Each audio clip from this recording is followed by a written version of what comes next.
Hello and welcome to Exotic Gardening UK, Yorkshire Kris Weekly. On this week's episode, we'll be looking at plant fertilizers, where to use them in the garden, on what plants and when.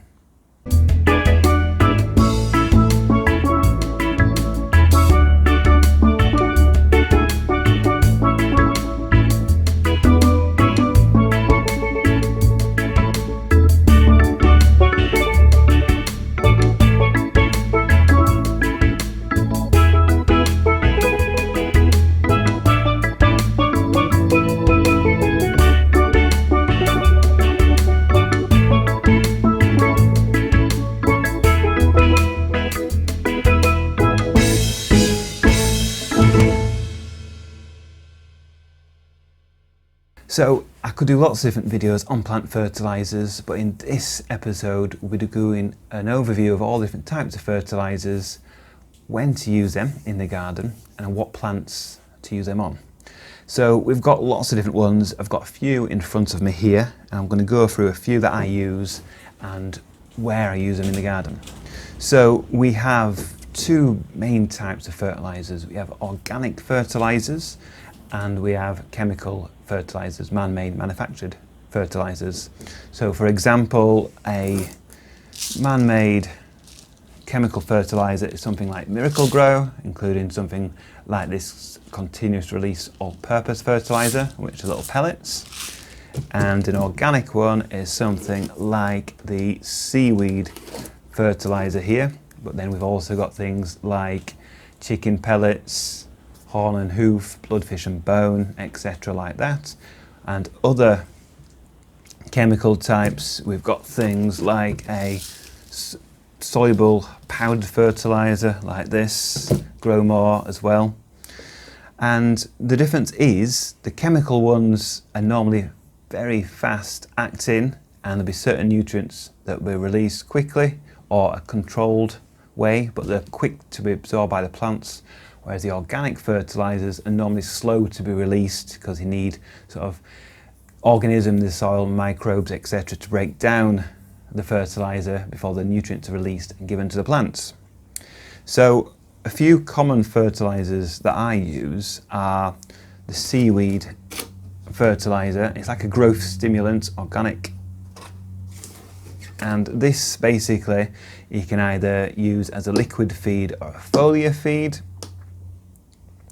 And this basically is like a pick-me-up for plants and gives them some trace nutrients as well as the main nutrients. So when you look on the back of fertilizers, you got things called NPK ratios, so nitrogen, phosphorus and potassium. And these three key nutrients do different things for the plants. So nitrogen you have for the foliage, you have phosphorus for the roots, and you have potassium for the fruits and the flowers. So each chemical in there, nutrient, basically promotes a certain type of growth or gives the nutrients for that growth to happen. And all of them have different ratios. So a balanced fertilizer will have a ratio that's equal. So the NPK on the back would be, say, 999. So you can look at that on the back. So certain plants that you want to grow loads of foliage quickly. So in gardening terms, in allotment terms, things like brassicas. In exotic terms, we're talking about colocasias and bananas. With all that nitrogen, you want a high nitrogen ratio to the other key elements. And things like the some of the special lawn fertilizers, which is mainly for nitrogen growth, that's a great one to use. And organic ones, you could use things like chicken pellets, chicken manure. Now the thing with chicken manure is it releases it a little bit slower than the chemical types, but it does sort of add bulk to the soil as well, slowly over time, and there's other nutrients in there. So it looks at the seaweed fertilizer, and you can also get a seaweed fertilizer with, it's called sequestered iron, and I use this on plants that like acidic conditions because it sort of helps top up the iron. Because if you look at soil chemistry, when you plant a plant that's acidic loving in neutral or alkaline conditions, it can't uptake iron very easily. It's locked in the ground. But with the sequestered iron, it can get that iron directly from here into the plant. So yellowing leaves because of iron deficit, you can be helped with obviously growing in acidic conditions mainly, and also using sequestered iron. So I use this on my plants that need that in the ground. So things like my crinodendron and some of my palms, like my Trachycarpus marcianus. Whereas the general seaweed fertiliser I use on pretty much everything as a foliar spray in spring and throughout the growing season. If we look at control release fertilisers, this is a chemical one, and it's basically, it's got a coating on the fertiliser so that it slowly, when it's warmer, breaks down the coating and the nutrients release slowly over the warmer months of the year. And this is great for mixing potting mixtures for containers basically. So I use it in container plants, and also I'll use it around sort of the heavy feeders as well. So the colocasias in the ground, I'll sprinkle a bit of that in and sort of mix it in the topsoil. And you can get specialist fertilizers as well. So you can get things like for citrus plants, you can get it for tree ferns, you got this one for bonsais. And these are basically the sort of the special fertilizers for that type of plants. They've got special trace elements specifically for that type of plant, and it tells you that on the back as well. And you just follow the instruction on the back and feed it when it says so. So my general scheme throughout the year is that in spring I use slow release organic fertilizers. So very low nutrient is manure, but it has loads of bulk. So I won't call that a fertiliser as such because it hasn't got loads of nutrients in, but I like to mix that into the soil in winter and spring just to get it going and getting some nutrients in and body.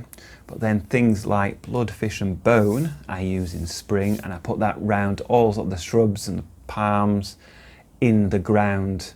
So things like bloodfish and bone, sort of in April is the best time to do that. And I'll just sort of scatter it around and sort of hoe it in, or sort of mix it in with a spade or a fork as well, and just follow the instructions on the back. And I'll do that in spring. And then later on in the year, when I've planted out all my cannas and bananas and my annual foliage plants, that's when I put my chicken manure over everywhere. And that's quite strong, so you have to be careful not to rest piles of it against foliage, for instance. And you can put that around, and that's normally done in June, May and June. And because it's got the nitrogen, it really helps the foliage plants. And then I'll just continue with seaweed fertiliser, and that's it really for the ground plants. In pots is different. Like I said, I'll put some of this in, the pellets, and I will also feed with some liquid feed every so often, which might be made from seaweed fertiliser, or some things like the chicken pellets that you can sort of dilute in water. It smells a lot, but it really helps get that sort of growth. And then when we get sort of to July, you can continue that with your annual plants and your foliage plants that you're going to dig up. But the plants in the ground, you've got to be careful not to get too much fertiliser on. So palm trees, you don't want to be fertilising after August really in the UK, because if you fertilise too long, you'll promote growth, and if you promote soft growth in sort of September time, October time even, that's more likely to get sort of damaged by frost because it's soft and sappy and not robust. So you don't want things that are nitrogen rich fertilisers around sort of shrubs and palm trees sort of past August really. There are other specialist fertilisers about as well. So for instance, this is a water soluble powdered fertiliser with some trace elements for palm trees, and this again is good for potted plants. You can use it for plants in the ground as well. You can get certain plant deficiencies that you do need to look up about that need certain minerals because there's imbalance in the soil. So things like you can get a deficiency in iron, like we've mentioned, or deficiency in from ammonia as well. So you can have yellowing of leaves caused by not enough sort of nitrogen getting in there, and things like sulfate of ammonia can help with that. But you've got to be careful not to put too much of one special fertilizer in, because it'll imbalance everything else, and then other nutrients will be locked up and can't be used by the plant, and you might get something else go wrong with the plant as well. So it's best to use, in my opinion, a balanced fertilizer for general plants in the ground. Things that are annuals, or you're going to push for foliage for 1 year to the next, you can pump up the nitrogen fertilizers, the chicken pellets, the chemical like Miracle Grow style fertilizers, because you're going to cut it back down in winter and bring it in, or protect it in the ground. But things that are out all year in the wind, the rain, the frost and the snow, they don't want to be flimsy, they need nice tough growth, so keep it balanced.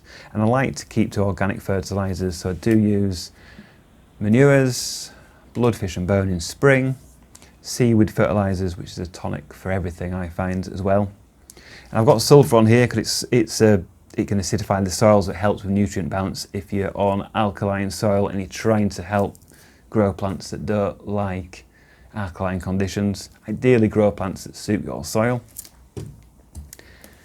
So that's a bit of an overview into the different types. So we've got organic, we've got chemical, we've got slow release, we've got quick release. So quick release are normally chemical, slow release are normally the organic, apart from if you've got like a seaweed spray, foliage spray absorbs straight on the leaves, and that's quick release nutrients as well.